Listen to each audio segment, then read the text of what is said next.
El Instituto de Democracia y Derechos Humanos de la PUC presenta Amigos con Derechos, un podcast para comprender cómo los derechos humanos impactan en nuestras vidas. Bienvenidos a un nuevo episodio.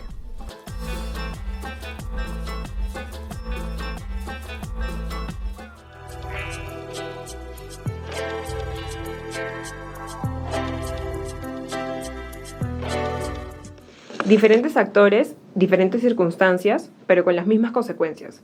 Comunidades enfrentadas al Estado y las empresas. Empresas que no logran ni dialogar ni entenderse con las comunidades. Un Estado ausente y presente a medias.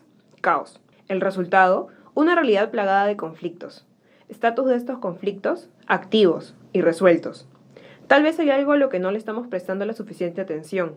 Algo más primitivo, tal vez elemental, aunque tremendamente complejo. Lo llaman licencia social. Pero podríamos entenderla como la disposición y posterior compromiso a integrar un proyecto que haga sentir posible el desarrollo para todos. Debemos tener en mente que los conflictos sociales entre el Estado, las empresas y las comunidades no son sucesos nuevos. Las bambas, las protestas de cocaleros y recientemente Tía María son muestras de una historia marcada por paros, protestas y muertes. Para algunos se trata de conflictos por intereses económicos y para otros la principal raíz está en el impacto contra recursos naturales tan básicos como el agua o el aire. La realidad es que las comunidades que allí viven sienten desconfianza y tienen derecho a sentirla. Entonces las grandes preguntas son: ¿qué aspectos deben valorarse? ¿Qué está fallando? ¿Cómo romper el círculo vicioso? Hola, ¿qué tal? Bienvenidos a un nuevo episodio de su programa Amigos con Derechos, un podcast para entender cómo los derechos humanos impactan en nuestras vidas. Yo soy Katy Subirana, soy periodista y soy su anfitriona en esta temporada. Y bueno, el episodio de hoy es un episodio especial, es el episodio por Fiestas Patrias. Estamos a 2 años del Bicentenario y tenemos muchos temas pendientes, como lo hemos ido viendo a lo largo de todos nuestros programas, ¿no? En cuanto a derechos humanos, en cuanto a relaciones humanas, en cuanto a cómo el Estado se comporta frente o cuánto toma o deja de tomar en cuenta los derechos de las poblaciones más vulnerables. El tema que hemos escogido para este programa especial es un tema de actualidad, ¿no? Tiene que ver con el círculo vicioso de los conflictos sociales entre la falta de licencia social. Esta palabrita licencia social que se ha escuchado tanto y tan seguido estas últimas semanas, ¿no? Que si es un documento oficial, que no es un documento oficial, que si es necesaria, que si no es necesaria, y bueno, opiniones a favor y en contra hay. En este primer bloque tenemos a 3 invitados en cabina y a un invitado por teléfono. Tenemos a Esteli Vela, miembro de Trandes, que es una organización que trabaja en la Pontificia Universidad Católica del Perú. Nos va a explicar en unos segunditos más cuál es el trabajo de Trandes. Tenemos a Rolando Luque, adjunto para la prevención de conflictos de la Defensoría del Pueblo, y a José Chávez, viceministro de Gestión Ambiental y miembro de Cooperación. Y por teléfono, empezamos con él, tenemos a José Carlos Requena, él es editor de política del diario El Comercio. Hola José Carlos, ¿cómo estás? ¿Qué tal, Catherine? ¿Cómo están? ¿Cómo están todos?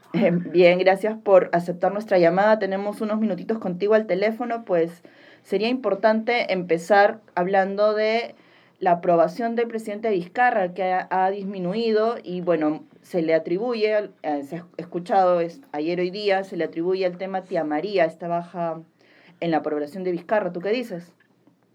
Bueno, creo que efectivamente tanto la encuesta de Ipsos del Comercio, que grafica una reducción de 20 puntos en el sur, como la de IEP, La República, que grafica una reducción de 16 en la misma zona, puede efectivamente indicarnos que el rechazo o que la reducción en la aprobación se debe al tema de Tía María.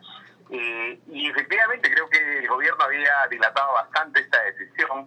Entiendo que a la espera se lanza con una decisión además en la que de alguna manera tiran la piedra y esconden la mano, porque no ha sido o el presidente o el ministro los que han salido a dar el anuncio, sino ha sido la empresa, refiriéndose a una comunicación entre la empresa y el ejecutivo, los que terminan dando el anuncio. Entonces entiendo que ellos apuntaban a que la protesta más bien se desgaste.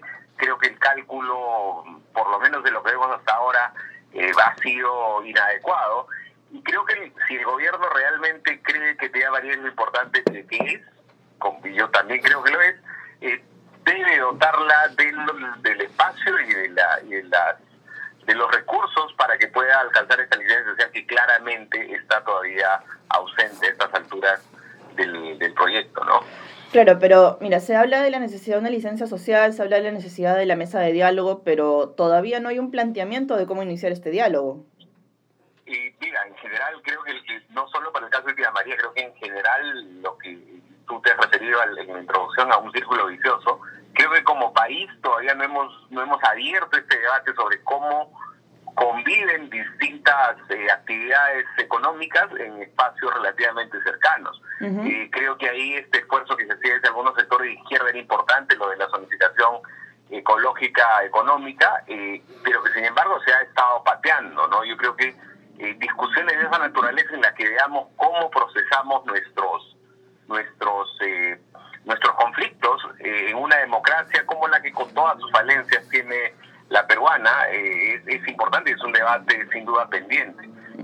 Tanto Rolando como José y Esther seguramente te van a alcanzar más ideas en torno a esto, pero creo que los esfuerzos en que tanto la Defensoría como la Academia y la sociedad civil han estado encaminados deben ser tomados y deben ser acogidos por el sector económico, ¿no? Que muchas veces rehuye a estos espacios. Ok, José Carlos, una última pregunta ya para dejarte libre y que sigas en tu trabajo porque hoy tienes un día muy agitado.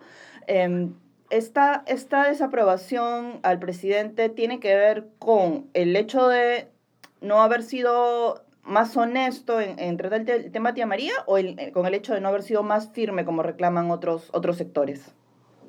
Mira, en general, al margen del tema de Tía María, yo creo que hay algunas herramientas que ya se le van desgastando, y esta herramienta de pechar al Congreso, que en un primer momento fue muy repercutió o impactó en un rebote de casi 15 o 20 puntos, y que el mes pasado también había tenido un rebote significativo, parece ya un poco desgastada, sobre todo porque por lo que se pelea no es algo que a la gente le haga tanta falta o que sienta como una necesidad relativamente próxima, que es la reforma política, ¿no? Entonces, creo que además de Tía María, donde creo que el Ejecutivo además ha tenido una posición no sólida, en que tú veías que Energía y Minas tenía una posición, el MES tenía otra, el presidente tenía otra. Además del mal manejo de Tía María, creo que también este otro mal manejo político macro es el que le pasa algo de factura, ¿no? Ok, José Carlos, muchísimas gracias por estar con nosotros esta mañana y ya nos vemos en la redacción. Chao. Bueno, ese fue José Carlos Requena, editor de política del diario El Comercio, que nos comentaba un poco las encuestas que hemos visto tanto en El Comercio como en La República, hechas por por Ipsos y por el IEP. Bueno, aquí en cabina. Les hago a ustedes la misma pregunta que le hacía a José Carlos. ¿Creen que este rechazo de la gente, no es nuestro propósito analizar encuestas, pero sí me parece importante tener en claro qué es lo que creen ustedes, qué es lo que más rechaza la gente? ¿El hecho de que el Ejecutivo no haya sido transparente con el tema Tía María o el hecho de que no sea más firme? Porque, insisto, hablan de licencia social, de necesidad de diálogo, pero no hay todavía un esfuerzo o una propuesta concreta para empezar ese diálogo. A ver, no sé quién de ustedes les gustaría empezar. ¿No se pelean? No sé, a ver, yo creo que el caso de Tía María sin duda puede ser uno de los factores en el resultado de las últimas encuestas, ¿no? Entre varios otros, ¿no? Yo creo que sin duda hay varios elementos que deben estar jugando, además en un periodo tan particular para los peruanos que es julio, ¿no? Pero sobre el caso específico de Tía María yo plantearía algunos elementos de reflexión, ¿no? Hace 3 meses estuvimos inmersos en un conflicto también de envergadura, vinculado a un proyecto minero, el caso de Las Bambas, ¿no? Y de repente pasan unas semanas y de nuevo estamos metidos en otro conflicto también importante que polariza al país, que es el caso Tía María. Y uno dice, bueno, y después de Tía María habrá que esperar el próximo capítulo. Y creo que... Bueno, teniendo en cuenta que Tía María este es el nuevo capítulo de Tía María, que tiene sin duda, años. Ese también es otro elemento importante, ¿no? Pero a ver, yo creo que como país, yo insisto, ¿no? Nadie discute la importancia de la minería ha sido importante, lo es y va a seguir siendo durante mucho tiempo, ¿no?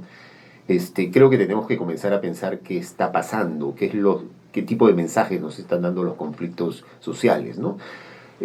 lo he dicho varias veces en estas últimas semanas, los conflictos sociales son como puntitos rojos que se prenden y se apagan y que nos están diciendo que algo no funciona bien desde hace tiempo y que además hay que tomar conciencia que así como decimos que el Perú es el segundo productor mundial de cobre, de plomo, de zinc, de plata, de oro, el Perú se ha convertido en uno de los principales productores mundiales de conflictos sociales vinculados a la minería, así de concreto, ¿no?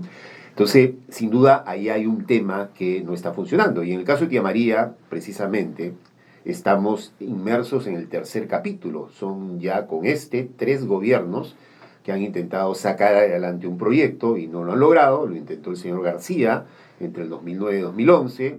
Nadie puede acusar al señor García en su segundo gobierno de ser contrario a la inversión y en particular a la inversión minera, y fracasó con el capítulo del estudio de impacto ambiental que tuvo que ser declarado inadmisible, luego un organismo de Naciones Unidas lo revisó.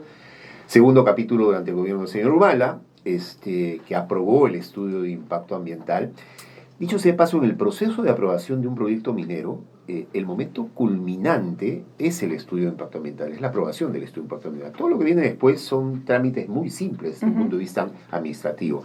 En este caso, ya en el tercer capítulo, ha tomado relevancia la licencia de construcción. Yo nunca he visto una discusión en torno a un conflicto, en torno a un proyecto minero, por si aprobaban o no aprobaban la licencia de construcción, ¿no? Porque es un trámite administrativo muy simple, pero que en el momento que se aprobó el estudio de impacto ambiental, en el 2014, 1 de agosto del 2014, claro, está ahí el conflicto, había una situación muy tensa y se deja pendiente la licencia de construcción. Claro. Yo me imagino que el señor Humala le dijo a la empresa, miren, hay un problema gravísimo, ya te aprobé el estudio de impacto ambiental que va a estar vigente durante 5 años, entonces ya queda pendiente la licencia de construcción para más adelante y quedó ahora porque ya se vencía la vigencia del estudio de impacto ambiental. Entonces, mi punto central es que tenemos que comenzar a leer los conflictos como algo que no está funcionando bien. Tenemos que revisar las políticas públicas en torno al tema de la minería. Creo que hay un debate de fondo en torno a políticas públicas, hay un debate de carácter más programático sobre el rol de la minería, qué instrumentos necesitamos, qué es lo que está haciendo falta, para comenzar a sacar lecciones, porque si no, lo que vamos a hacer es esperar que este capítulo termine, ojalá de la mejor manera, y de repente más adelante nos va a volver a estallar un nuevo conflicto social. Yo creo que por ahí va un poco la reflexión, ¿no? Sí, bueno, yo creo que este caso de Tía María, como dice José, o sea, no es reciente, ¿no? Yo creo que el Perú es un país donde vemos diferentes tipos de conflictos y yo creo que hay que aprender a diferenciar los tipos de conflictos que tenemos, ¿no?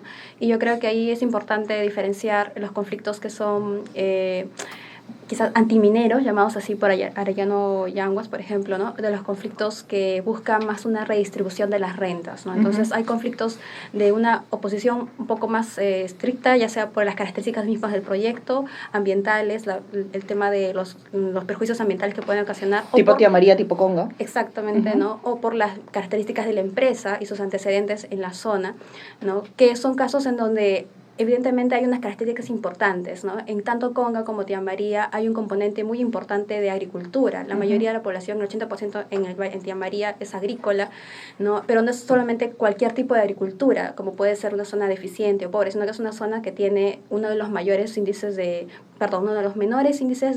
pobreza. Entonces, digamos que les está yendo bien, o sea, es una economía sustentable, por decirlo, ¿no? Además, he visto que exportan lo que cultivan a Colombia, Ecuador, Bolivia, es decir, o sea, tienen réditos importantes en nivel económico.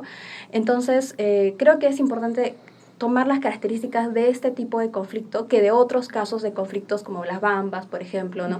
O otros en donde ya no tiene que ver con una oposición inmediata, sino más que todo como las negociaciones, ¿no? Es decir, ya cómo vas a entrar, cuáles son las ventajas que yo voy a tener, porque es lícito para la población negociar cómo son los términos en los cuales van a entrar a su territorio y cuáles van a ser sus beneficios, ¿no? Entonces yo creo que estos casos de concretos en donde hay una oposición al conflicto, al proyecto, en casos, por ejemplo, de contaminación. Yo creo que nos dice mucho sobre cuáles son las características del proceso de aprobación de los proyectos mineros, ¿no? Y yo creo que ahí es muy importante llamar la atención sobre cómo son aprobados las licitaciones a los proyectos, qué características se requiere. Y yo creo que ahí sí es muy importante como que cuestionarnos o reflexionar sobre cuál es el rol del Estado en relación a cómo gestiona las actividades en su país, ¿no? Es decir, cuál es el rol, porque realmente el rol que actualmente tiene el Estado, además de ser un rol fragmentado, ¿no? Porque por un lado el MINEM dice sí va al proyecto, pero por otro lado el presidente Vizcarra dice, bueno, pero si es que la gente no está de acuerdo, quizás no va. O sea, entonces no hay una direccionalidad en ese sentido. No, ha dicho no va a ir hasta que la gente no diga que sí. Claro, entonces, o sea, te da una sensación de que no hay una decisión política conjunta por parte del Estado, ¿no? Entonces, yo creo que hay una decisión fragmentada, ¿no? O sea, hay una debilidad de cuál es la potestad del rol del Estado en relación a estos proyectos. Y sobre todo, ¿por qué? Porque al final, lo único que tiene un rol más importante en ver cómo va a entrar el territorio, cómo se va a gestionar el conflicto, cómo se va a invertir, es la empresa. Todo recae en la empresa, ¿no? Y yo creo que esto nos llama sobre cuál es el rol del Estado en estos procesos, ¿no? Porque al final el Estado no recoge información de parte. O sea, es decir, la única palabra la tiene la empresa que presenta en su estudio de impacto ambiental, qué es lo que cómo va a contaminar, dónde va a operar, cuáles van a ser los beneficios para la población. Todo lo establece la empresa, pero no hay una información que de una manera más imparcial quizás el Estado pueda recoger para no ser un juez y parte, sino ser un juez más imparcial o definir cómo se va a gestionar su territorio. Entonces, bueno, creo que eso es una lección. Eso para empezar. Rolando Luca. Es un poco extraño, por no decir inusual, por no decir mal hecho, parece que todo estuviera mal hecho, el estar a estas alturas del partido recién hablando de licencia social. O sea, como bien ha dicho el señor de Chávez, este es el tercer capítulo de Tía María. Pero recién tuvimos que esperar llegar al tercer capítulo para intentar conseguir una licencia social. O sea, insisto, ¿por qué se habla siempre, por qué estamos hablando de sentarnos a dialogar de que el Estado se debe sentar a dialogar con la gente y no hay ningún intento todavía de establecer una mesa de diálogo? Porque, o sea, entiendo, claro, la molestia de las personas es entendible, ¿no? Ya está todo dado y ahora recién empezamos a hablar de la necesidad de conversar con ellos. Bueno, efectivamente hay una demora en la propuesta del diálogo.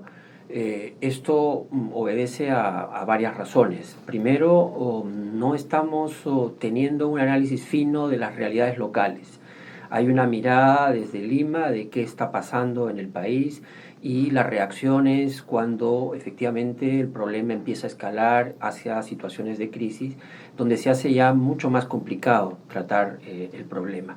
En el caso concreto de Tía María, uno de los errores en el análisis parte de colocarnos en este desfiladero de va o no va, que ya nos ocurrió en el caso de Conga, ¿no es cierto? Yo creo que esa disyuntiva empobrece el análisis, polariza a las partes y también aleja las posibilidades del diálogo, ¿no?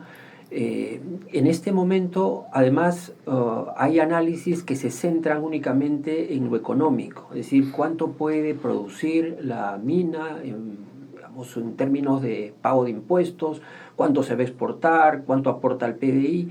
Son cifras sin duda muy importantes en un país que necesita recursos para su desarrollo, pero hay otro lado del conflicto que debe ser atendido con mucho cuidado, donde está, por ejemplo, las demandas de respeto, ¿no? O sea, la gente requiere, la gente pide ser respetada, y parte del respeto consiste en que la información fluya de manera transparente y que haya ocasión de discutir en qué consiste el proyecto, qué impactos va a tener, si van a ser mitigados, cuáles son los beneficios para la población, a qué se compromete el Estado.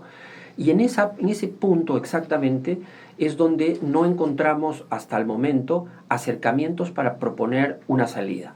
¿Dónde nos encontramos? De un lado están quienes dicen no al diálogo, claramente dicen no al diálogo, ¿no es cierto? Y es una posición aparentemente irreductible.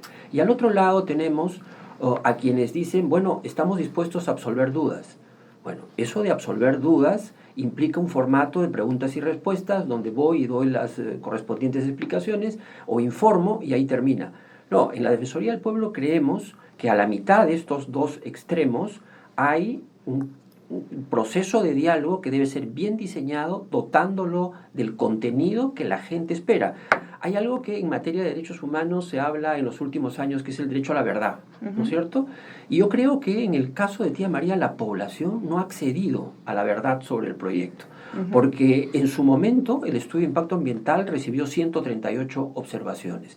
Luego de eso, esas observaciones aparentemente, y lo digo así, fueron levantadas, sin embargo no hubo un proceso de comunicación con la población para saber de qué manera fueron levantadas, ¿no? ¿Cuáles son las garantías que el Estado y la propia empresa le da a la población en relación a una actividad productiva tan importante como se ha señalado aquí, como la agricultura, que da empleo y que además es un valle rico y próspero? Y por lo tanto funciona bien. Efectivamente, por supuesto hay indicadores sociales preocupantes en Islay, especialmente en estos distritos, Cocachacra, Deán Valdivia, Punta de Bombón y Mejía, pero no al punto de la situación en otras zonas rurales de la Sierra del Perú, ¿no es cierto? Entonces, ¿cuál es el desafío en este momento? Yo creo que hay que pensar en un modelo de diálogo que permita poner sobre la mesa todo lo que de momento forma parte de los cuestionamientos y de las dudas de la población, pero no para ese intercambio de preguntas y respuestas, sino para un análisis en profundidad donde los propios dirigentes de las organizaciones puedan presentar sus equipos técnicos, que examinen el estudio de impacto ambiental, que se puedan discutir las cuestiones ambientales, sociales, y donde además el Estado tiene que dar un gesto, mostrar un gesto ya extraordinario a estas alturas si quiere convencer a la población, no de promesas de que va a venir Paltuture, va a venir Yanapuquio o cualquier otra represa o que se va a apoyar el agro, sino ya decisiones muy concretas, medibles, de corto plazo, respaldadas por presupuesto y con decisión política. Ok, bueno, vamos a un pequeño corte y regresamos.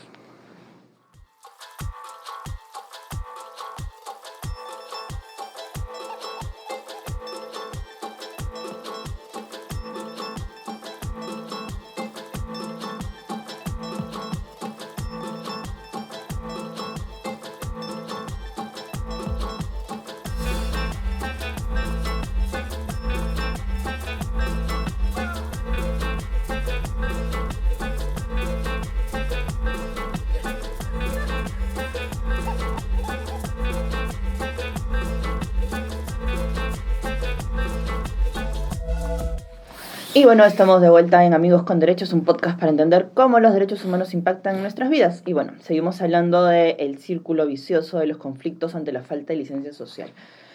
Si tenemos en cuenta que hay motivos por los cuales la gente se opone, o bien sea a la implementación de un proyecto, o bien sea a la idea siquiera de que se realice un determinado proyecto minero en determinadas zonas. ¿Por qué? Porque si revisamos en nuestra historia, digamos, este tema de la licencia social es un tema relativamente nuevo, ¿no? O sea, ¿en qué sentido? En el sentido de, por ejemplo, el tema de los derrames en la selva. Hubo licencia social en el momento en el que se construyeron esos ductos para poder transportar el petróleo. Era un tema en el cual el Estado se preocupaba por lo que pensaba la gente, o era un tema más impositivo. Ustedes que tienen amplia experiencia en el tema, no sé si podríamos empezar por ahí. A ver, hasta donde conozco, el concepto de licencia social es un concepto creado por las propias empresas mineras a finales de la década del 90, ¿no? En el sentido de que apuntaban a señalar que una empresa moderna en pleno siglo XXI no podía desarrollar sus operaciones si no tenía aceptación social, si no había viabilidad social, si no tenía licencia social para operar, ¿no? Es a partir de eso que se empieza, digamos, no solamente a acuñar el concepto, sino a tratar de desarrollar e implementar, y básicamente por mecanismos voluntarios de las propias empresas, ¿no? Entonces, no el Estado. no del Estado, ¿no? Entonces, lo cierto es que hoy en día, definitivamente en el Perú o en cualquier parte del mundo, si un proyecto no tiene aceptación social, si no tiene lo que las propias empresas denominan como licencia social para operar, ese proyecto no es viable, ¿no? En el Perú tenemos varios casos, varios ejemplos. Efectivamente, cuando se señalaba que no todos los conflictos sociales vinculados a la minería son iguales, tenemos conflictos de resistencia y rechazo a la minería tipo Tía María, o lo que fue en su momento Conga, o lo que fue en su momento Tambo Grande, Cerro Quilis, o el proyecto Santana que dio origen al Aymarazo. Esos son típicos conflictos de resistencia y rechazo, pero en el Perú la gran mayoría no son conflictos de resistencia y rechazo, son conflictos más bien de convivencia y coexistencia, ¿no? Y Las Bambas es un buen ejemplo de eso, pero si uno revisa toda la larga lista de proyectos mineros que han podido desarrollarse, madurar, que son la gran mayoría de proyectos mineros, ahí tenemos ese tipo de conflictos que logran, digamos, convivir o coexistir, ¿no? Entonces, pero el tema de la convivencia, el tema de la coexistencia, el tema de la resistencia, el rechazo y el tema de la licencia social, sin duda, hoy en día aparece como un tema central en la discusión. Yo sí insisto en que todavía no estamos teniendo como país la capacidad de canalizar y sacar lecciones de los conflictos sociales, es decir, qué tipo de políticas públicas nos están haciendo falta, qué tipo de capacidades todavía no tenemos que nos permitiría canalizar. El conflicto finalmente no es algo necesariamente negativo, ¿no? Sí, El conflicto, digamos, si es canalizado adecuadamente, permite que una sociedad pueda avanzar, ¿no? Pueda sacar lecciones y avanzar. Pero creo que en el caso nuestro no estamos teniendo, me da la impresión, esa capacidad.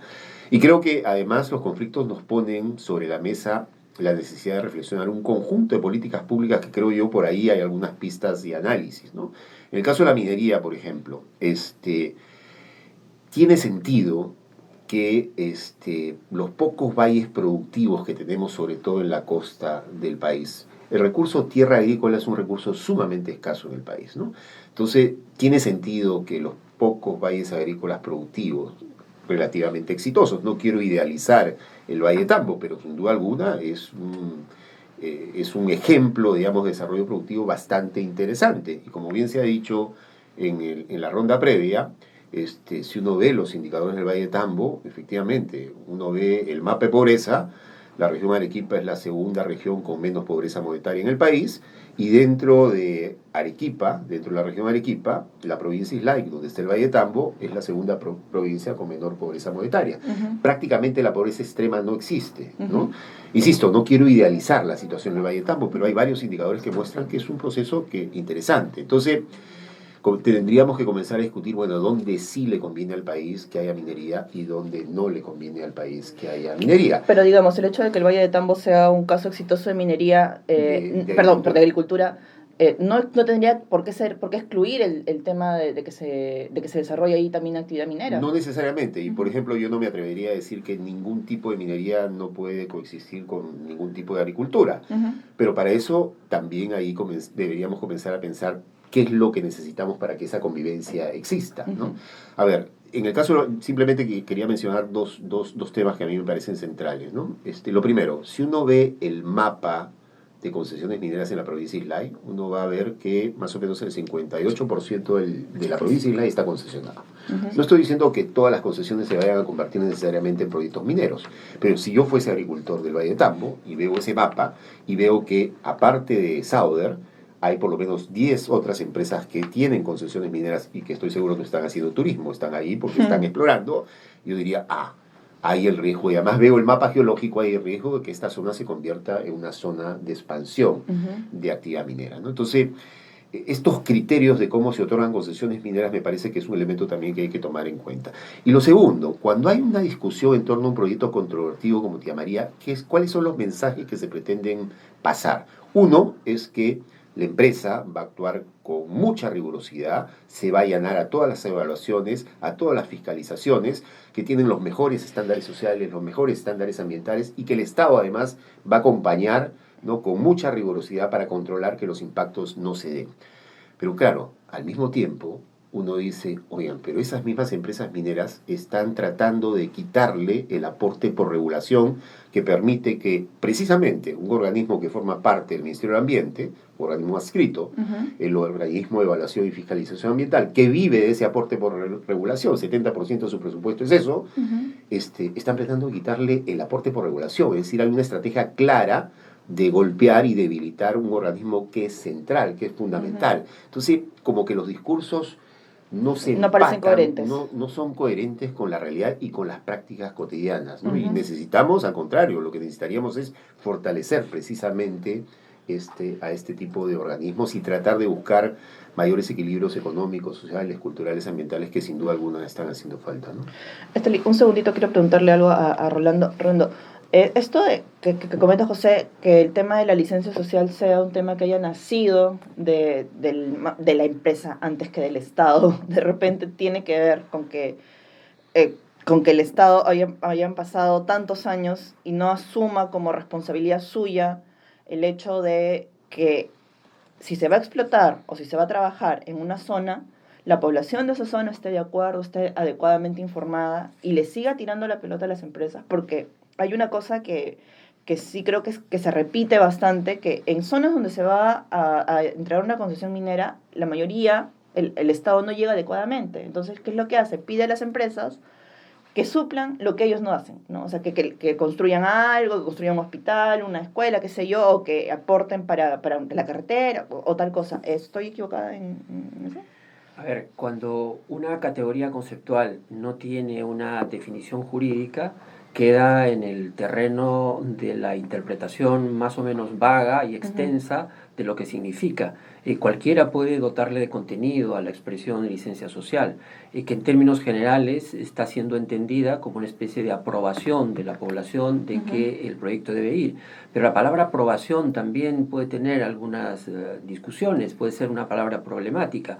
¿Cómo apruebo? ¿De qué manera apruebo? Para eso la ley se ha puesto en el lugar de la participación ciudadana. Hay obligación de la empresa de organizar talleres, audiencias, mecanismos en los que la población no solamente esté informada, sino que tenga la oportunidad de plantear sus reparos, sus observaciones. Desde luego, y aquí lo saben muy bien los colegas, un estudio de impacto ambiental es un documento extenso, complejo, altamente técnico, y no siempre hay las capacidades para poder introducirse en él y hacer las objeciones con fundamento que se requieren. Por eso es que es muy importante que el propio Estado esté presente allí, para que sea el garante de que ese estudio de impacto ambiental está bien hecho y que va a responder a los intereses y las necesidades de la población. Ese fue uno de los cuestionamientos, por ejemplo, que la Defensoría hizo en su momento cuando eran los sectores los que aprobaban los estudios de impacto ambiental. Ahora hemos evolucionado hacia el SENACE. El SENACE es un organismo más plural, altamente técnico, le tenemos más confianza, es, digamos, una especie de esperanza en la revisión de los estudios de impacto ambiental detallados y semidetallados, no obstante pertenecer también al Ministerio del Ambiente, ¿no es cierto? Pero, digamos, en ese contexto del Ministerio del Ambiente, uno tendería a pensar de que hay mayores garantías para una revisión exhaustiva de esos estudios. Pero al que nos referimos de Tía María no es un estudio revisado por el SENACE, ¿no es cierto? Es en el momento en el que el Ministerio tomaba esas decisiones, el Ministerio de Energía y Minas, ¿no? Entonces, la participación de la ciudadanía no queda ninguna duda de que tiene que ser efectiva. Y en el caso concreto de Tía María, esos mecanismos de participación terminaron siendo muy cuestionados, ¿no? Nos llegó a la Defensoría, por ejemplo, denuncias en el sentido de que se había impedido la intervención, la participación de algunos sectores que se oponían al proyecto. Y una participación indebida de la policía restringiendo accesos,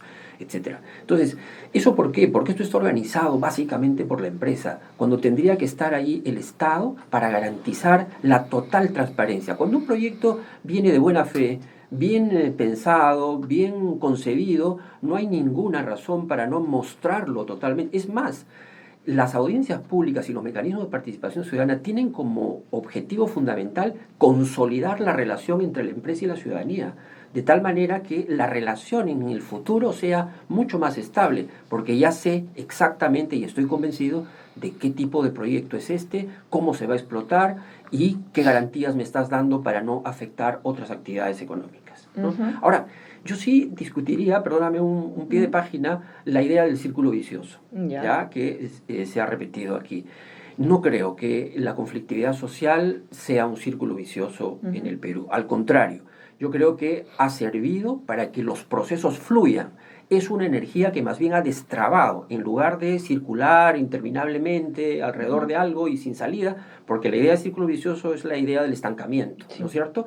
Aquí no, más bien diría yo que los conflictos sociales y los procesos de diálogo le han sacado las castañas del fuego en más de un caso al Estado, porque en realidad estos problemas tendrían que fluir por los procesos administrativos, jurisdiccionales, constitucionales, políticos, y sin embargo la debilidad del Estado ha hecho que no puedan absorber esa conflictividad y se traslade al espacio público, y son los procesos de diálogo que en más del 50% de los casos, desde que la Defensoría registra la conflictividad en el Perú, han logrado resolver estos problemas, ¿no es cierto? Entonces, veamos más bien el conflicto, siempre y cuando no sea violento, y los procesos de diálogo como un instrumento complementario que en una circunstancia de precariedad institucional viene en auxilio de esa institucionalidad para resolver los problemas.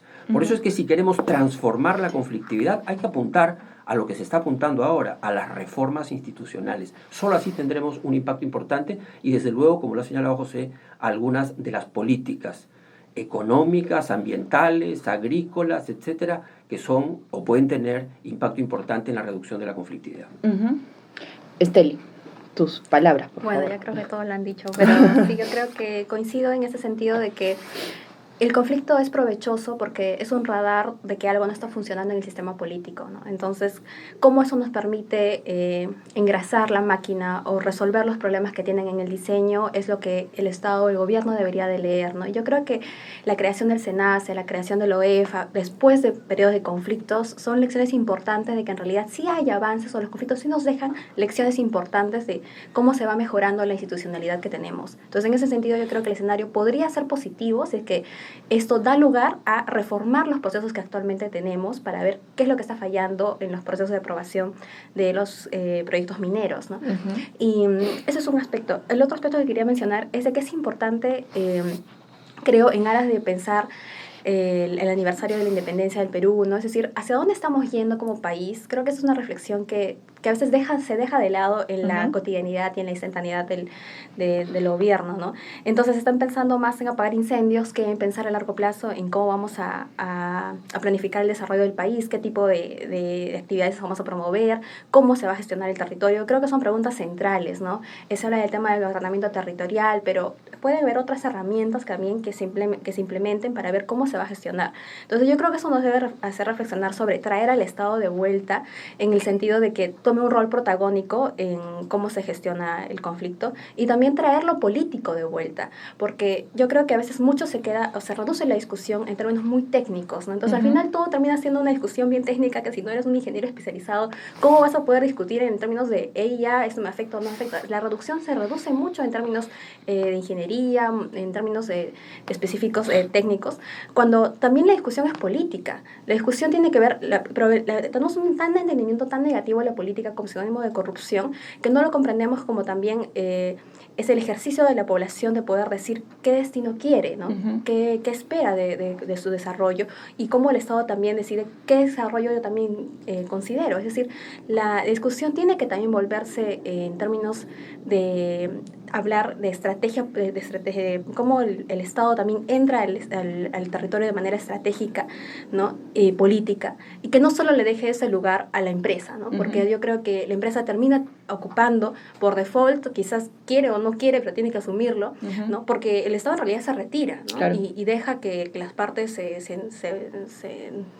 entre ellas se resuelvan sus arréglense temas. como puedan. Claro, entonces después entra cuando ya, bueno, no están de acuerdo, entonces voy a entrar, pero es un tema que se debió hacer mucho antes, ¿no? Claro. Es decir, mucho antes de que se apruebe un proyecto, ya debería de haberse pensado en cómo se va a dar las condiciones, que sea un proceso mucho más dialogante, ¿no? Yo creo que este aniversario de pronto empezamos a pensar en qué tipo de Estado queremos, ¿no? Un Estado quizás un poco más, como lo estoy haciendo ahorita, un poco autoritario quizás, ¿no? De aplicar algo y luego tratar de resolverlo, o un Estado más dialogante, más democrático, en donde miramos al otro como un otro igual, ¿no? Como un otro que puede tener necesidades, intereses, que no es ilegítimo tener intereses, ¿no? A veces se tiende a pensar que el otro dirigente tiene intereses, pero evidentemente tiene intereses, todos tenemos intereses, se basan en necesidades, en expectativas, todos somos humanos. Entonces yo creo que nos debe ayudar a repensar eso, ¿no? O sea, pensarnos más como humanos también, ¿no? Claro, y desestigmatizar algunas palabras, ¿no? Como el hecho como la palabra interés o como la palabra política, que es tan importante, ¿no? Y es lamentable que sean justamente los políticos los que te digan,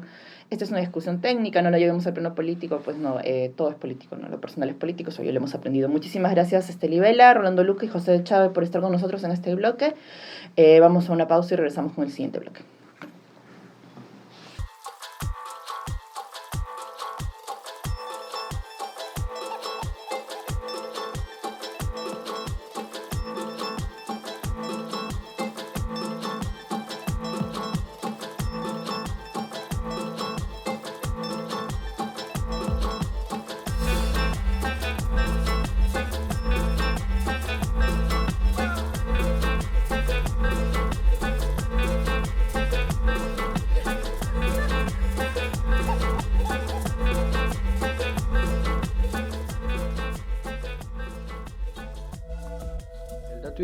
Según el último registro de la Defensoría del Pueblo, tan solo en el mes de junio se registraron un total de 178 conflictos sociales. El 65.7% corresponde a casos socioambientales, en su mayoría vinculados a la actividad minera. Por otra parte, la mayor cantidad de estos se localizaron en Ancash, Cusco y Loreto. Esto fue el Dato IDEPUC. Bueno, bienvenidos al segundo bloque de este episodio de Amigos con Derechos, un podcast para entender cómo los derechos humanos impactan en nuestras vidas, y estamos en esta segunda parte con Cristina Blanco, y es docente de Derecho de la Pontificia Universidad Católica del Perú y responsable de la línea Empresas y Derechos Humanos del IDEPUC. Cristina, gracias por estar con nosotros. Gracias. Y también estamos con Javier Carabedo, él es director ejecutivo de la Asociación Civil ProDiálogo. Gracias. Gracias a ti por estar con nosotros, Javier. Bueno, la palabra diálogo, ¿no? Una palabra tan importante, ProDiálogo. Deben tener harto trabajo ustedes ahorita. Bueno. Lo que siempre nos preguntan. Sí, no, es muy difícil, ¿no? Miren, ya vamos a cumplir, estamos a 2 años del Bicentenario y el tema del diálogo todavía parece complicado, ¿no? Parece que no hubiéramos aprendido a dialogar. ¿Tenemos futuro en esto de aprender a dialogar? Sobre todo cuando estamos en contextos de desacuerdo, como en el contexto de Tía María. Yo creo que sí. Más bien la pregunta yo quizás se enfocaría por qué estamos entendiendo por dialogar. A ver. Porque lo que nosotros tratamos justamente de promover es el desarrollo de una cultura del diálogo. Y nosotros entendemos la cultura del diálogo como un enfoque, es decir, como una manera de entender las relaciones y las dinámicas sociales, como una ética, ¿no es cierto? Porque tiene que haber una coherencia en ese enfoque con los valores que sustentan, digamos, esa línea de pensamiento, esa perspectiva, pero también una práctica, porque no se puede quedar, ¿no es cierto?, en una mera nota conceptual, ni tampoco en valores declarados, sino que tiene que traducirse en la práctica, en lo cotidiano, en el día a día. Tiene que permear las esferas desde lo personal, lo familiar, las relaciones sociales, hasta a nivel político, evidentemente, y en estos escenarios de dinámica de conflictividad socioambiental, ¿no? Y ahí en la idea de diálogo nosotros entendemos que los conflictos impactan básicamente en cuatro dimensiones, digamos, ¿no es cierto? A nivel de las personas que están involucradas en conflictos, sobre todo en conflictos de alta complejidad, como son los conflictos sociales, tienen un impacto personal en su experiencia de vida, ¿no es cierto?, en sus derechos, en la forma como sienten, experimentan y viven esas dinámicas. Hay un impacto en las relaciones, esas relaciones, digamos, de desconfianza, ¿no es cierto?, de falta de colaboración.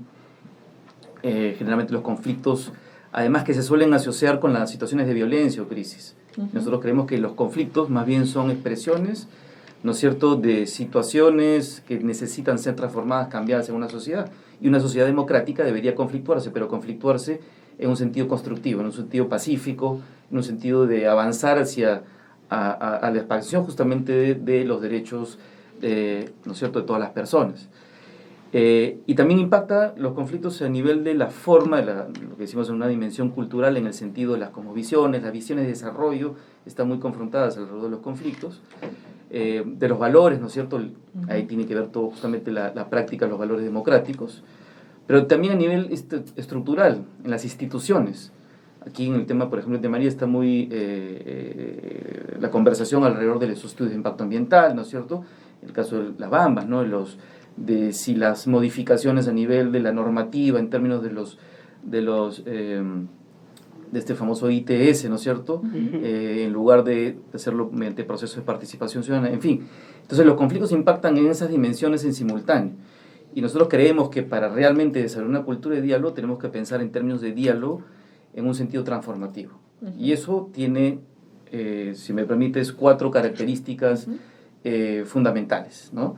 Porque el diálogo no solamente es una conversación, digamos, sentarse actores alrededor de una mesa y empezar una conversación, porque eso puede producir falsos diálogos, ¿no? O diálogos aparentes que tienen etiqueta de diálogo, porque claro, nadie se quiere no reconocer como un actor dialogante, pero para que estemos hablando realmente de diálogo, creemos que digamos, 4 requisitos. Primero, que tiene que ser genuino, es decir, que tiene que ser horizontal, igualitario, ¿no es cierto?, de buena fe, tiene que tener una cualidad ese diálogo, una cualidad comunicativa que busque construir, para usar un término más técnico o académico, intersubjetivo, es decir, es el tejido de relaciones humanas, ¿no es cierto? El diálogo no simplemente es información que se traslada, información técnica, sino que hay, digamos, afectos, emociones que están involucradas. Y eso lleva a otra característica, es la interculturalidad. Es decir, nuestro país, evidentemente, tan diverso, plural, ¿no es cierto?, tenemos lógicas de entendernos de manera distinta, prácticas, valores, visiones de desarrollo que no terminan de encontrarse. Y entonces tiene que ser un diálogo de saberes, un diálogo de perspectivas que reconozcan esas diferencias y las pongan, digamos, sea parte de la riqueza más bien de nuestros encuentros, ¿no?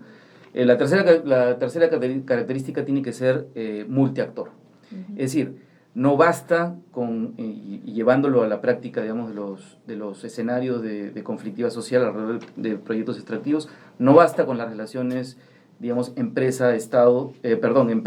comunidad, o la comunidad que tienes al costado, sino que tiene que pensarse en términos de sistemas de relaciones con las diversas comunidades, con el Estado, con las autoridades, ¿no? Y la última característica, y quizás con eso puedo cerrar, es que estos diálogos tienen que ser sostenibles y sostenidos. Es decir, el diálogo no es, como digo, una mera conversación, no es una reunión, el diálogo tampoco es un acto, el diálogo es una práctica, tiene que ser procesos. Tenemos que, digamos, interiorizar la idea de que el diálogo requiere de procesos, y procesos que tienen que estar organizados, que tienen que estar diseñados, que tienen que estar estructurados, ¿no es cierto?, bajo determinadas condiciones, y que tienen que sostenerse. Es una práctica activa, constante, ¿no?, como son los procesos sociales. Si pensamos que una mesa de diálogo, o convocar una mesa de diálogo en un determinado momento de crisis, digamos, al filo o al borde de un estallido social, y creemos que esa mesa de diálogo es la panacea que nos va a resolver los conflictos, las grandes brechas de un conflicto, ¿no es cierto?, brechas que se han expresado en términos de necesidades humanas, de intereses legítimos, y también legítimos que habrá que ponerlo a contraluz, digamos, en los espacios de diálogo. Si creemos, digo, que el diálogo nos va a solucionar con una bala mágica estos conflictos que son complejos, entonces lo que podemos poner en riesgo es justamente la posibilidad de valorar el diálogo como una herramienta fundamental de la democracia, ¿no? En ese sentido, Cristina, ¿cómo podemos dialogar cuando una de las partes, o sea, el diálogo no es de uno, ¿no? El diálogo es de 2 o más personas, o de 2 o más partes, ¿no? Cuando una de las partes ha mermado tanto su credibilidad, o sea, por ejemplo, es perfectamente entendible que una comunidad no confíe en el Estado, porque el Estado o ya les mintió, o ya prometió hacer algo que al final no hizo, o ya dijo que iba a hacer algo en determinado plazo y al final sigue extendiendo los plazos, qué sé yo. Permíteme un poco relacionar nuestra mirada desde la línea también con esta primera intervención de Javier. Nuestra mirada es más desde el enfoque de derechos humanos, de derecho internacional de los derechos humanos, y es perfectamente compatible, alineada con esta mirada más desde el diálogo, ¿no? De hecho, en los comentarios han salido ya varias referencias a derechos, ¿no? Creo que, y también en alguna medida respondiendo a tu pregunta, hay que partir un poco también desde el derecho de identificar qué obligación tiene, qué rol cumple cada uno de los actores en la mesa, que no es el mismo, definitivamente, ¿no?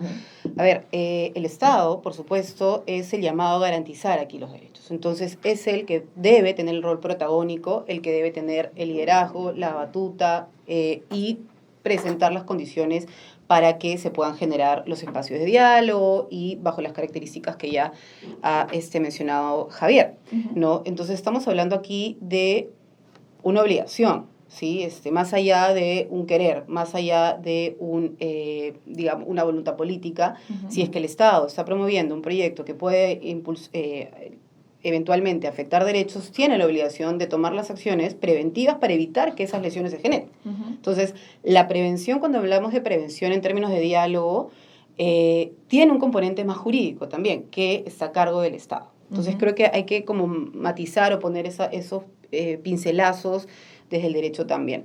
En segundo lugar, la empresa. Hoy en día hay consenso en el ámbito internacional de que las empresas tienen la responsabilidad de respetar derechos. Algo que puede sonar quizá evidente, claro, ¿no? No tan polémico, pero no es así, tan cierto. Se puede dar por supuesto, ¿no? Así es, ¿no? De hecho, es desde el año 2011 en adelante que la comunidad internacional asume como convicción de que la empresa debe respetar derechos, y eso significa que no los afecte.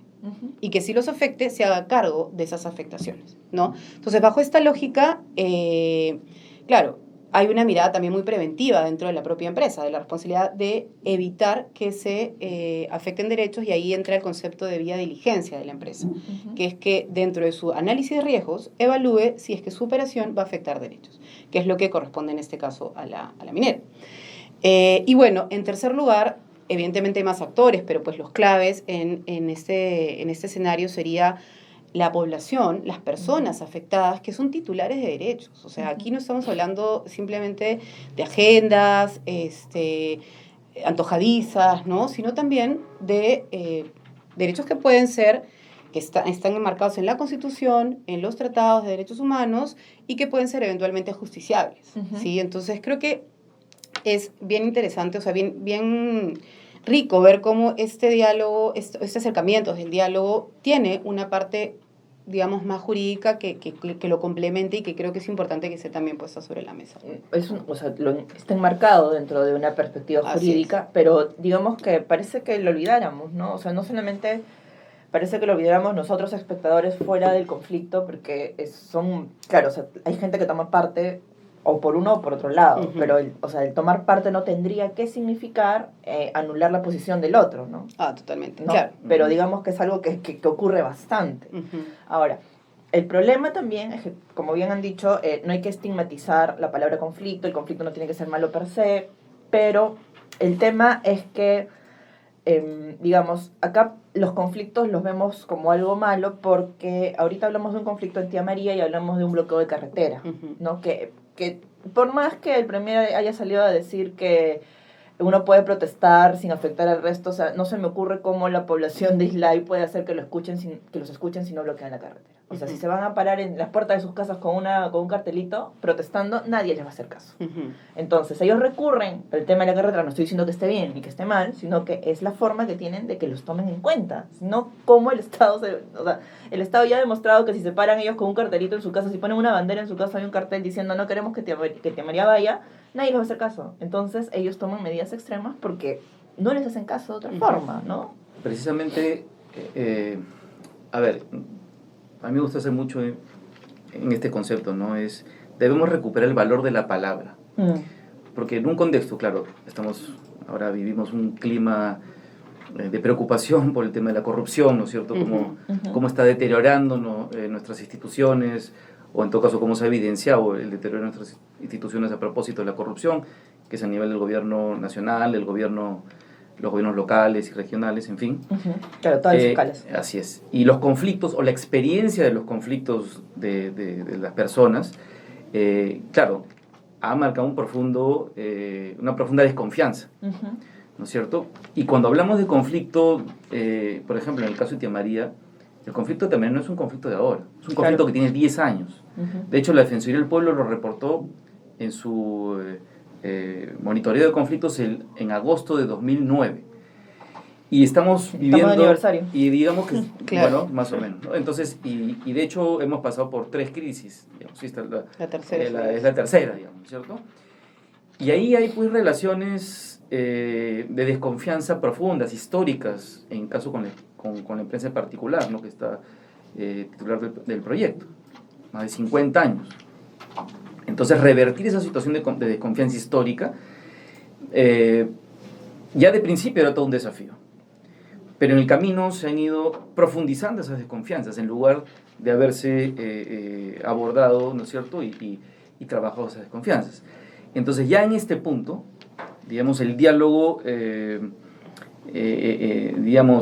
empujarlo para pretender buscar una licencia social en estas condiciones es sumamente complicado, sumamente difícil, ¿no?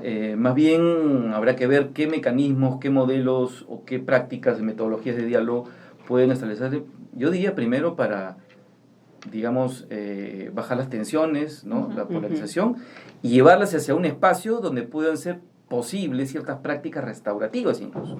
Restaurativas al interior de la misma ciudadanía, ¿no es cierto?, del Valle, por ejemplo, porque hay sí, digamos, sectores que podrán estar a favor, otros que están en contra, son con válidas razones y legítimas razones, ¿no?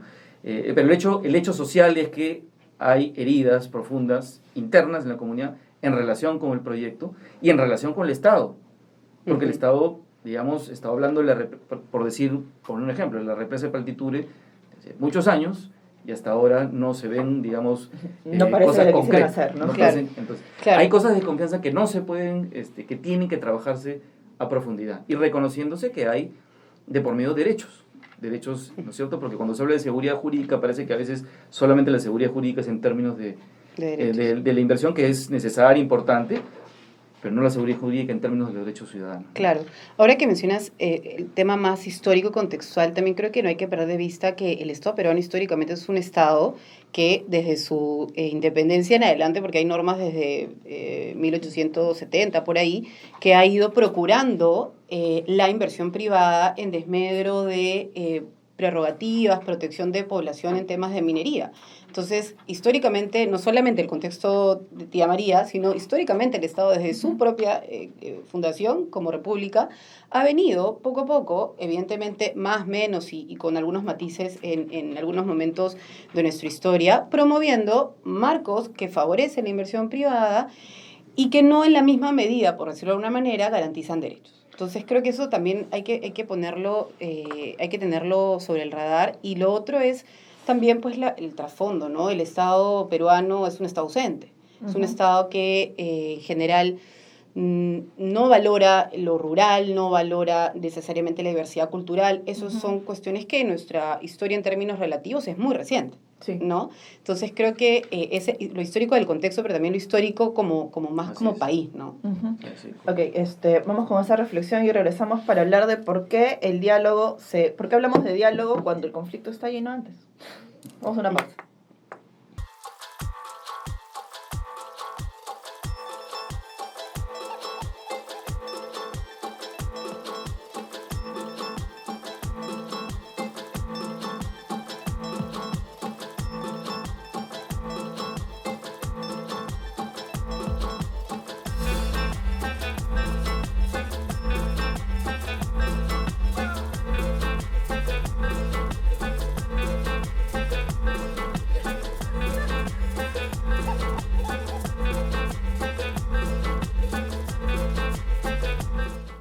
Bueno, estamos entrando al último bloque del programa especial por Fiestas Patrias de Amigos con Derechos, un podcast para entender cómo los derechos humanos impactan en nuestras vidas, y habíamos dejado la acción en hablando de de cómo el tema del diálogo, en lugar de ser usado para el tema de la prevención, era usado ya para el tema de la resolución, ¿no? ¿Qué nos está faltando en el tema de prevención?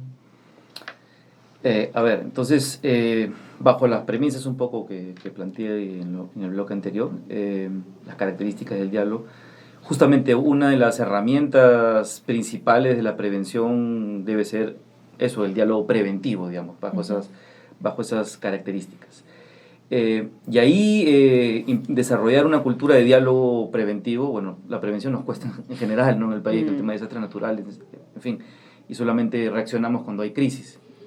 Pero pasar de un enfoque reactivo a un enfoque preventivo, más proactivo, digamos, implica trabajar en muchos planos, ¿no es cierto?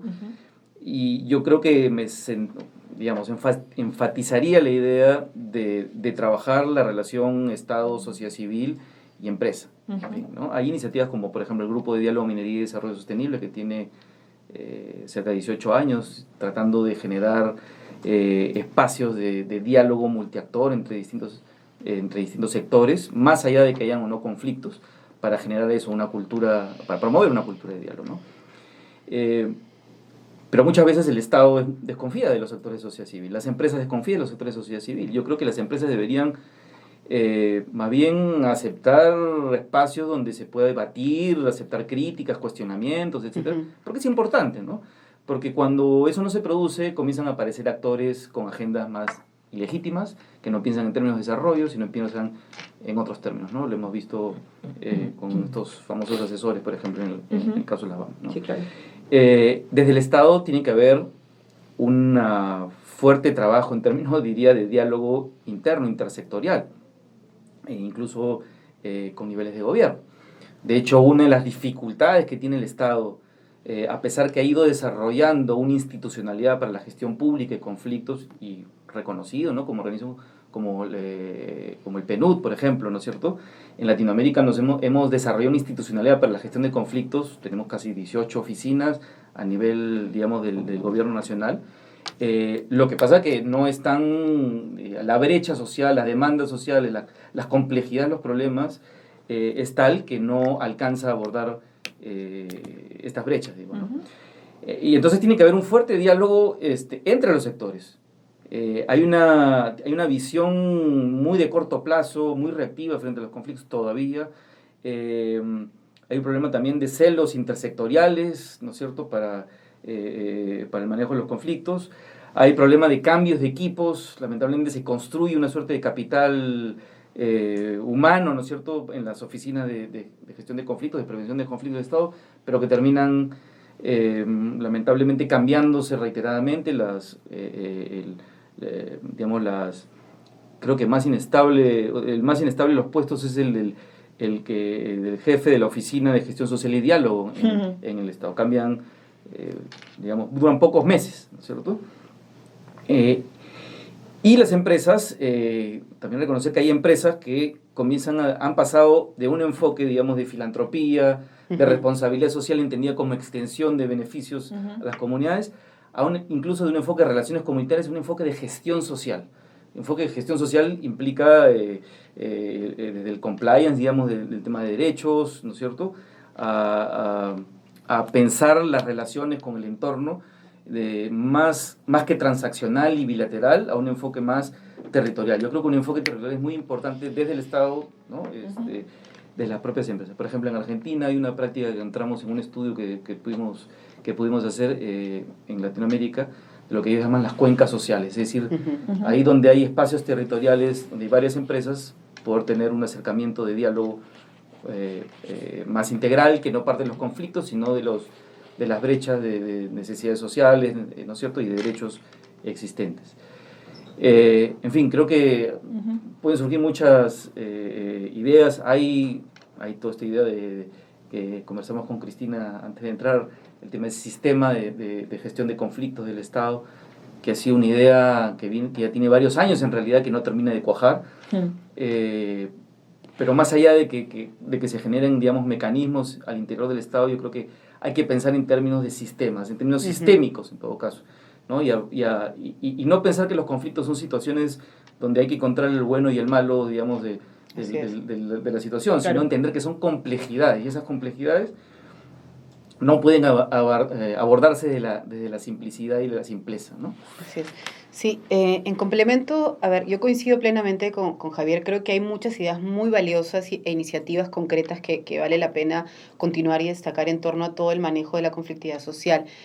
Añadiría, en todo caso, lo siguiente, creo que hay que advertir que si uno comienza a mirar lo que está detrás de los conflictos sociales, muchas veces tienen que ver con brechas entre normas políticas públicas y derechos. Correcto. ¿Qué derechos? Por ejemplo, participación, acceso a la información, temas medio ambiente, consulta previa para casos de comunidades indígenas. Entonces, si hablamos de prevención, además de la cuestión del sistema de prevención de la conflictividad social, creo que también hay que poner en la agenda los desafíos a nivel de estas normas y políticas públicas, porque si esas no están garantizando derechos, pues obviamente ya vemos las consecuencias después. O sea, hay una mirada preventiva también hay que hacer un poco más, creo que englobe también este punto. Eso por un lado.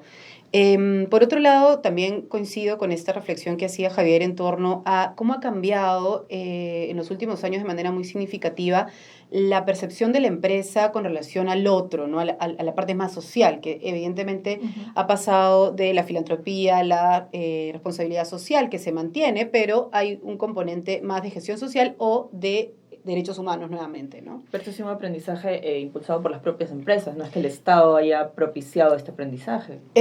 Yo creo que ahí es como un impulso multifacético, no diría, viene de la propia empresa, en algunos casos de la matriz o de organizaciones gremiales, del Estado en algunos casos, de Naciones Unidas, en fin, hay como varios focos que van impulsando en ese sentido, en el sentido de que básicamente la empresa tiene que empezar a tener una sensibilidad mayor y un respeto a derechos, ¿no? Eso es algo, como decía antes, relativamente reciente. Positivo, evidentemente, ¿no? Que va apuntando en ese horizonte. Ahí, por ejemplo, mencionar algo interesante, que es que la Sociedad Nacional de Minería tiene hace poco un grupo de trabajo en derechos humanos. O sea, es decir, te revela el interés que está teniendo. Evidentemente, eso es todavía, yo creo, una fase bastante inicial. Estamos como viendo eso y hay como varias, de pronto, prejuicios que caer, hay varias reflexiones que hacer, sensibilización. O sea, el reto es enorme, pero creo que eso es importante también de verlo. O sea, cómo la empresa va asumiendo su rol en la sociedad y su impacto en los derechos. O sea, creo que eso hay que darle impulso y continuar, ¿no? Y en ese mismo sentido, mencionar que pues, el Estado se ha puesto una tarea importante en el tema de empresas y derechos humanos, que es elaborar una política pública. Es una novedad también, ¿no? Que una política pública que ya tienen países como Chile, ¿no? Y Colombia también. Y esta política pública, disculpa que te interrumpa, contempla en alguna parte el hecho de que si la empresa o no cumple lo prometido en un inicio, en el momento de la firma del contrato, o se genera en el camino alguna acción que desvíe a la empresa, a las acciones de la empresa de lo que se había ofrecido inicialmente en perjuicio de la comunidad, que afecte de alguna forma a la población, ¿el Estado puede sancionarlas? Es que eso va por otra cuenta. O sea, en realidad la política pública está todavía en construcción, ¿no? El ente rector es el Ministerio de Justicia y Derechos Humanos y el nombre, digamos, más específico es el Plan Nacional de Acción sobre Empresas y Derechos Humanos. Entonces, en el Plan Nacional de Derechos Humanos, el Estado se comprometió a hacer el Plan Nacional de Acción sobre Empresas y Derechos Humanos y el MINJUS ha iniciado el proceso, pero está, creo yo, todavía en fases relativamente iniciales. Se instalaron las mesas, se está haciendo trabajo como más de sensibilización e importancia en torno al tema y la etapa que vendría o lo que está un poco a puerta sería una fase de elaboración del diagnóstico del Perú en los temas más importantes en empresas y derechos humanos. El tema extractivo va a estar evidentemente, pero no es el único, ¿no? Temas de agricultura a gran escala, por ejemplo, temas de discriminación de género, de personas con discapacidad, temas laborales, en fin, o sea, el abanico es bastante más amplio, pero el tema extractivo cumple o está en un lugar central en esto, ¿no? Pero como te digo, es un tema que está en construcción, pero es una oportunidad también, desde la lógica preventiva, o sea, plantear al Estado cuál va a ser, en la medida de las posibilidades, pues una política que plantee la relación Estado, empresa y sociedad en términos macro, ¿no? Creo que eso estaría bueno de aprovechar como una ocasión importante para avanzar. Claro, porque ahorita tenemos todavía muchos vacíos en al momento, vacíos no solamente legales, perdón, vacíos legales, vacíos procedimentales al momento de hablar de la relación Estado-empresa-comunidad, ¿no? Sí, y yo creo que otra iniciativa, digamos, quizás que sea interesante poner sobre la mesa es esta del RIMAI, ¿no? RIMAI justamente que ha buscado, impulsada desde el propio Estado, ¿no? Del Ministerio de Minas, que construir una visión hacia el 2030, digamos, vinculada a los objetivos de desarrollo sostenible. Claro, porque al 2021 ya no llegamos. Sí.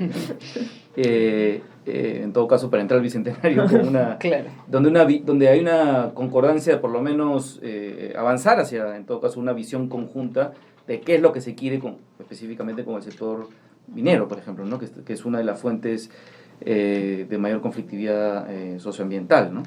Interesante porque el proceso han participado justamente actores de sociedad civil críticos, normalmente la minería, actores del sector minero, del Estado, etcétera. Pero eso, claro, tiene que ir permeando, ¿no es cierto?, hacia lo local, hacia lo regional, ir construyendo esa visión. Porque sin una visión medianamente compartida, ¿no es cierto?, puntos de encuentro, difícil que las políticas públicas, ¿no es cierto?, que las normas, digamos, lleguen a encarnarse, digamos, en los procesos en el terreno, ¿no? Eso creo que es una idea importante de seguir, digamos, avanzando, ¿no?, en términos de consensos nacionales, ¿no? Y creo que también quería tomar otro tema, ¿no? A propósito de las normas y a propósito de los procesos. Los estudios de impacto ambiental, claro, plantean, o la normatividad sobre estudios de impacto ambiental plantean el desarrollo de el reconocimiento de derechos de participación ciudadana, en el caso de consulta, ¿no es cierto?, para pueblos indígenas. Pero muchos de esos procesos de participación ciudadana se limitan, digamos, a indicar, ok, hay un taller, hay una audiencia, etcétera. Pero ¿cuál es la cualidad dialógica de esos espacios?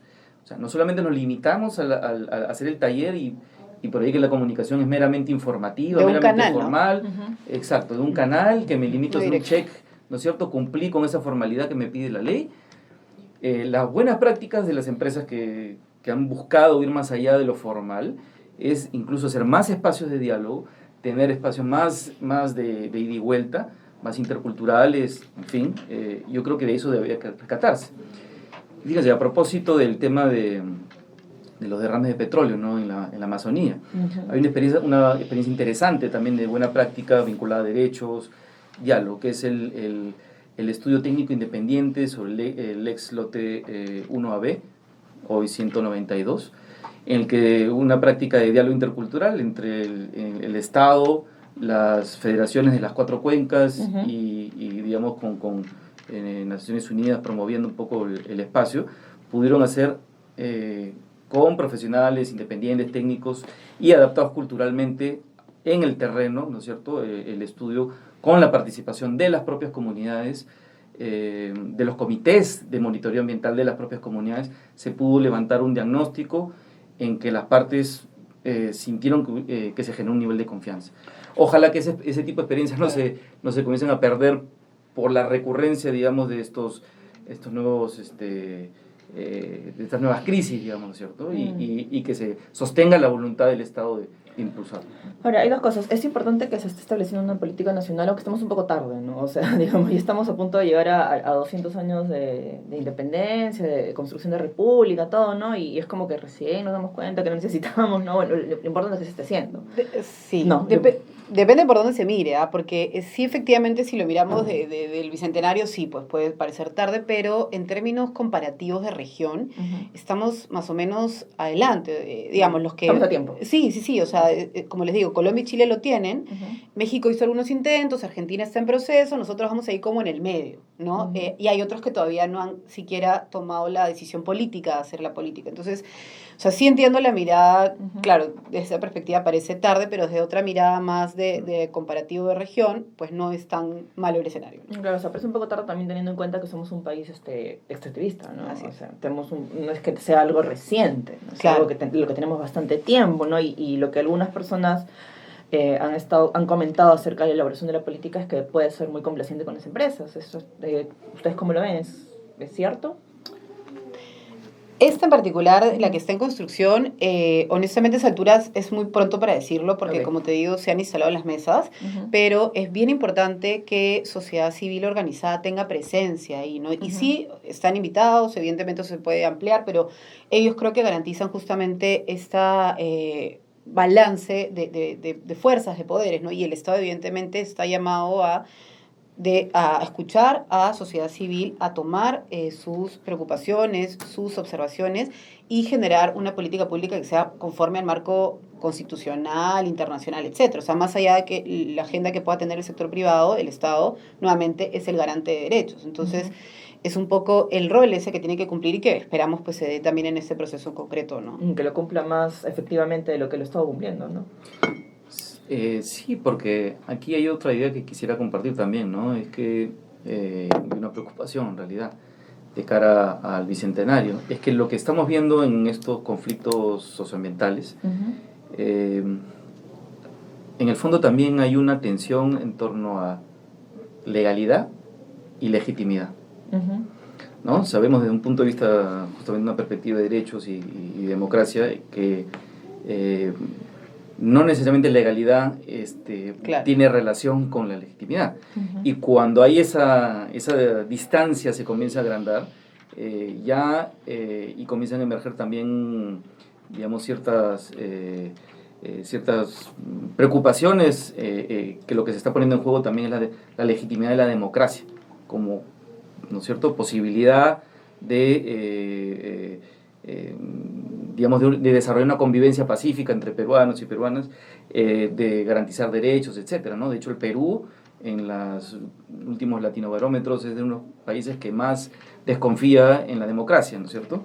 Entonces, esos son señales que hay que tener en cuenta. Entonces, justamente, voluntades políticas sostenidas, ¿no es cierto?, que sean en el marco de diálogo multiactor, donde se pongan sobre la mesa las preocupaciones válidas de todos los actores, y será un trabajo duro, pues será un trabajo difícil. El diálogo no es fácil, el diálogo no es una conversación simpática entre gente que piensa exactamente igual, ¿no? El diálogo es... al contrario, esa es la riqueza. El diálogo tiene que generar, como yo digo, tensiones creativas, ¿no? Bajo determinados valores de respeto, tolerancia, evidentemente. Pero tiene que producirse eso. Si eso no se produce, no se van a generar las transformaciones institucionales y sociales que necesitamos para llegar justamente, o entrar en todo caso al Bicentenario en otro pie, ¿no? Sí.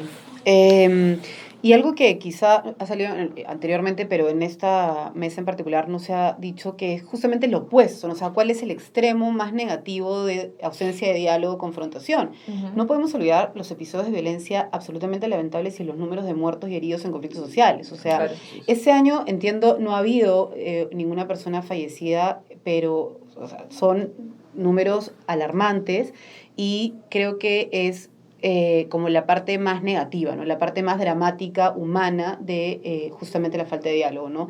Es totalmente importante en esta lógica que sectores que de pronto no están tan alineados con o acercados al tema de diálogo como Interior, por ejemplo, tenga también, justamente lo hablamos con Javier antes, un enfoque desde el tema de diálogo y el manejo de conflictividad social, porque si no, pues entran y ahí hay muchas pérdidas humanas, incluso heridos, que lamentar, ¿no? Claro, pero también, hablando un poco, para ir cerrando ya, ¿no? Es hablar de la policía, que siempre es mandada como fuerza de choque, ¿no? O sea, lo que no puede resolver, en lo que no se resuelve, entre comillas, en las mesas de diálogo, pues ya vamos a un refuerzo y vamos con la policía que entre con todo, sin estar adecuadamente capacitados, a veces sin estar adecuadamente armados. O sea, digo, no necesariamente me refiero a pistolas o armas no letales. No, es que incluso me recuerdo el conflicto de Bagua, donde había muchos policías que no tenían un chaleco antibalas, ¿no? Entonces, las condiciones no son las mejores para el diálogo, pero mandan a la policía como fuerza de choque y a ver lo que pasa, pues, ¿no? Sin ninguna preocupación por la población que está protestando, sin ninguna preocupación por la policía. Entonces, yo creo que eso también es algo que también tenemos pendiente mejorar, ¿no? Sí, ¿no? Y evitar totalmente, ¿no? Creo que no está ajeno en ninguno de los conflictos que eso se desencadene, pero hay que tenerlo muy presente y evitar que ocurra, ¿no? Ok. Claro. Bueno, Cristina, Javier, muchas gracias por estar con nosotros el día de hoy en nuestro programa especial por Fiestas Patrias por 28 de julio. Pues estamos camino al Bicentenario, a ver cómo llegamos al 2021.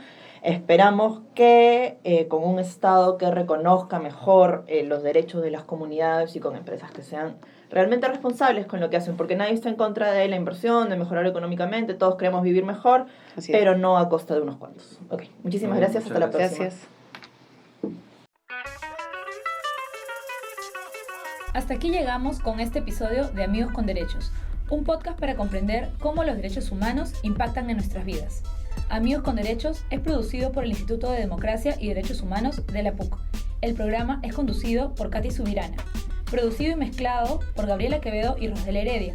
El equipo lo dirige Patricia Barrantes. El diseño de la música es cortesía de Danzai. Si te gustó este episodio, puedes volverlo a escuchar todos los martes desde Zona PUC. Además de seguirlo por el Facebook del IDEPUC, donde nos encuentras como @IDEPUC.